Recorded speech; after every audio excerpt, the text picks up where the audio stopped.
जी, नमस्कार। आज सैटरडे है और मैं फिर से आप लोगों के सामने आया हूँ। सबसे पहले तो मैं आप सबको धन्यवाद देना चाहता हूँ कि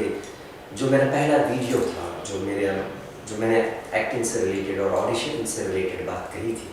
उसमें बहुत सारे लोगों की प्रक्रिया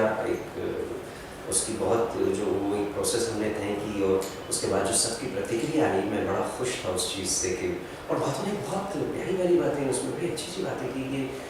आपके एक्सपीरियंस को आप शेयर क्यों नहीं करते हैं, आपके एक्सपीरियंस आप शेयर करें, हमें जानने का मौका मिले और हम कहाँ गलती करते हैं, हम क्या अपने आप को इम्प्रूव कर सकते हैं। तो फिर मैंने तय किया कि अब हम जो है हर सैटरडे को एक हम टाइटल करेंगे जिसका नाम होगा कि आज शनिवार है। और इसके तहत चूँकि मीडिया बहुत आसान हो गया है, चीज़ें बड़ी आसान हो गई हैं आपसे बात करने के लिए और माध्यम बहुत सशक्त हो रहा है धीरे धीरे, बड़ी मजबूती से हम डिजिटल माध्यम की तरफ लोगों तक पहुँच रहे हैं। तो मैंने इस प्लेटफॉर्म को थोड़ा सा एक्सप्लोर करने की कोशिश की कि चलो एक बार एक्सप्लोर करते हैं इसको अपने लेवल पे। तो आज जो मैं आपसे बात करना चाहूँगा एक्टिंग से रिलेटेड, मैं करना चाहूँगा कि मैं सारे एक्टरों से जस्ट एक सजेशन लेवल है मेरा कि आप बहुत ज़्यादा गीत सुने, आप बहुत ज़्यादा लिरिक्स आप उसको ध्यान से देखें और बहुत सारी कविताएं जो हैं अवेलेबल हैं, किताबें अवेलेबल हैं और आपको बहुत सारे पोएट होते हैं, बहुत सारे ऐसे लोग होते हैं जो हर कोई थोड़ी बहुत शायरी तो अपने कॉलेज लाइफ में लिखता ही है, करता ही है वो। तो उससे रिलेटेड बहुत शायरी पे आप बहुत काम करें, आप कविताओं पे बहुत काम करें, आप गीत पे बहुत काम करें। 100 साल का इंडियन सिनेमा 100 साल का है, उसकी अपनी एक लंबी जो है यात्रा है, उसमें बड़े खूबसूरत चीज़ें लिखी गई हैं, बड़े खूबसूरत बातें उसमें गानों में, गीतों में, संगीत में है। उसको अगर आप ध्यान से सुने तो आपके तो कई शब्द आपके पास आते हैं पकड़ में और फिर कई आपको इमोशंस के बारे में पता चलता है, एक ताल सुर लय के बारे में पता चलता है। क्योंकि जब एक एक्टर यहाँ आता है और ऑडिशन की तैयारी करता है तो उसमें क्या करता है, उसमें यही होता है कि भाई इसमें भी सुर कहाँ होगा, ताल कहाँ होगा, आरोह क्या होगा और उसके बाद हम कहाँ पॉज लेंगे, शब्दों की अदायगी में कौन सा शब्द बहुत इम्पॉर्टेंट है जो कैरेक्टर की हाईलाइट हो सकता है। संगीत और मुझे लगता है संगीत और हमारी जो परफॉर्मेंसेस होती हैं एज एन एक्टर, कलाकार जो होता है, एक्टर जो होता है, अभिनेता जो होता है ना, अदाकार जो होता है, उसकी बहुत आसपास की चीज़ें हैं ये अगर हम उसको ध्यान से देखें तो। क्योंकि हमें शब्दों की ज़रूरत बहुत पड़ती है और एक्टर को तो सबसे ज़्यादा ज़रूरत पड़ती है शब्दों की, क्योंकि उसको हर तरह के शब्द बोलने होते हैं, हर तरह के इमोशंस को करना होता है, उसके अनुभव को जो है वो अंजाम देना होता है। तो आप ज़्यादा से ज़्यादा सुने, हम बचपन में तो हम लोगों को यही सिखाया जाता था जब हम नाटकों में काम करना शुरू किया हमने, तो हमारे घर में या हमारे टीचर्स जो भी थे वो यही बोलते थे कि बेटा गीत संगीत सुनना बहुत ज़रूरी है और उसको बहुत ध्यान से सुनना है, वो टाइम पास की चीज़ वो भी नहीं है। आपको बहुत ध्यान से, जैसे घरों में लोग गाने लगाते हैं तो टॉयलेट भी जा रहे हैं, वो टोस्ट भी खा रहे हैं, चाय भी पी रहे हैं, अखबार भी पढ़ रहे हैं, दूध भी आया है, कोई दरवाजे पर खड़ा हुआ तो उससे मुखातिब हो गए। लेकिन वो सब चीज़ें मेरे घर में अक्सर कहा जाता था कि ये सब उस गाने वाले का अपमान है, तो आप गाने वाले का अपमान मत, क्या आपके पास जब भी समय हो तभी आप सुनो उस चीज़ को, कोई ज़रूरी नहीं है, उसको फैशन नहीं होना चाहिए वो, क्योंकि वो कुछ कह रहा है, वो कोई बात कह रहा है, कोई सब लोग अपनी कला को एक है ना, लिखने वाले ने और गाने वाले ने, कंपोज़र ने, सब ने मिलकर काम किया, उस काम को आप ध्यान से सुने, बहुत ज़रूरी चीज़ है। तो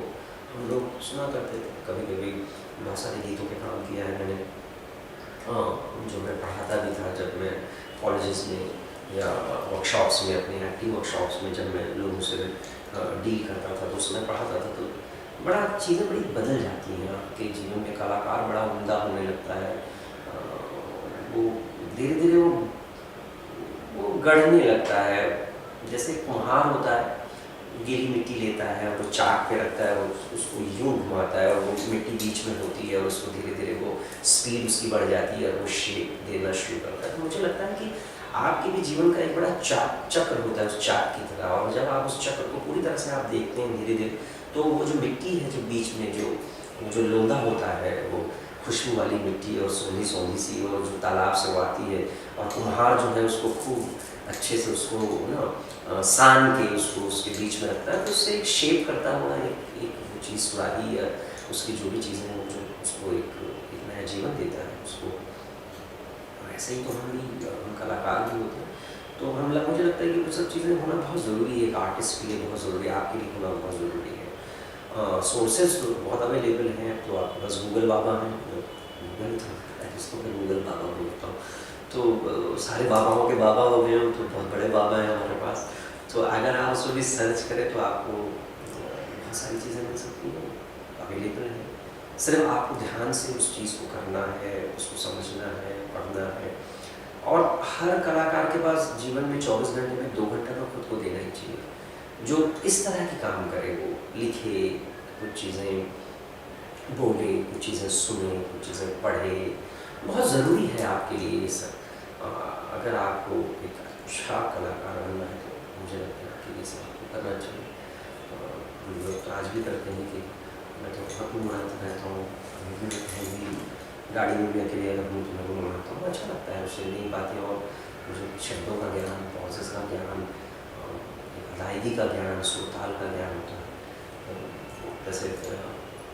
मेरा तो जो भी कदम है वो तेरी राह में है, मेरा तो जो भी कदम है वो तेरी राह में है, कि तू कहीं भी रहे तू मेरी निगाह में है, मेरा तो जो भी कदम है वो तेरी राह में है। और बचपन में हमने सुनी थी कि तुमसे मुमकिन हो तो बालों में सजा लो मुझको, तुमसे मुमकिन हो तो बालों में सजा लो मुझको, शाख से टूटने वाला हूँ बचा लो ओ मुझको, शाख से टूटने वाला हूँ बचा लो ओ मुझको, तुमसे मुमकिन हो तो बालों में सजा लो मुझको। बहुत बहुत धन्यवाद। अगले सैटरडे में फिर मिलेंगे। आज शनिवार।